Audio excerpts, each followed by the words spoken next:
Za ovaj dnevnik možemo da napravimo tabelu, a za to će nam trebati da nesemo sve učenike. Ne moramo sve, možemo i ova dva, samo ćemo popraviti, recimo, neka ostane ovako kako smo uneli. Obeležit ćemo ocene koje želimo recimo da prikažemo u grafiku. Idemo na Insert u meniju i za ocene je najbolje od tabele izabrati kolone. Meni su najlepše kolone ove 3D cilindrične, to jest 3D kolone, cilindrične su ove ispod.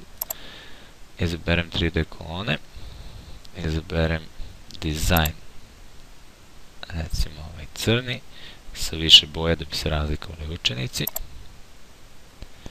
Malo ću samo ovo povećati da se bolje vidi.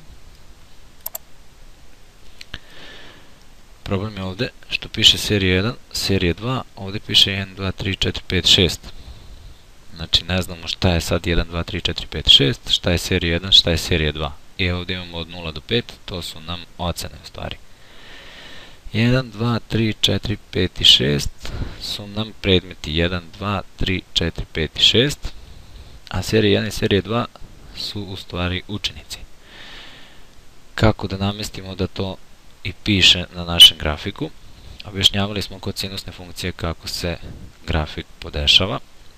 To isto treba da uradimo i ovde. Idemo na desni klik, imamo opciju Select Data i kaže za Edit, Horizontal Axis Label, to je za horizontalnu label bi bilo oznake za horizontalnu osu. Vidimo da je to 1, 2, 3, 4, 5, 6, nama bi tu trebalo da budu predmeti. Znači idemo Edit, obeležimo šta nama treba da ide u toj osi, vidimo da je to popunjeno sad istog trenutka dole. Potvrdimo sa OK i idemo na izmenu serije. Seriju 1 obeležimo, Edit, šta ide u seriji Name, ide ime učenika. Kliknemo na ime učenika, ovde se unese format, to jest broj ćelije, to je na listu 2, vidimo da je ovo trenutno aktivan list 2, B3, znači sadržaj ćelije B3. Potvrdimo sa OK.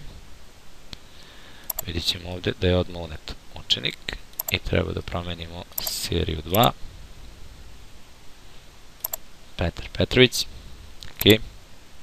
Potvrdimo i ovde i dobili smo tabelu po predmetima i po učenicima. U toj tabeli se nalaze matematika, pa vidimo da Boško Temerinac iz matematike ima 2.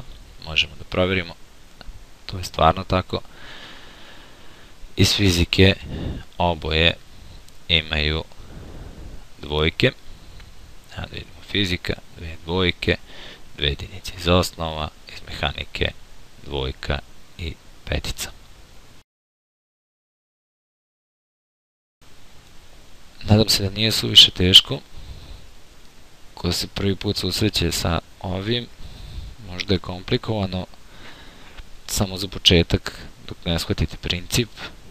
Nadam se da sam dobro objasnio, to je pokušao sam da objasnim što bolje mogu. Zato i pravim ove videoklipove.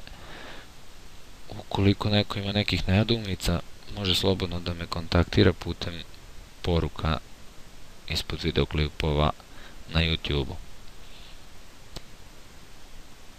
Sa ovim završavam ovaj mini dnevnik u Excel.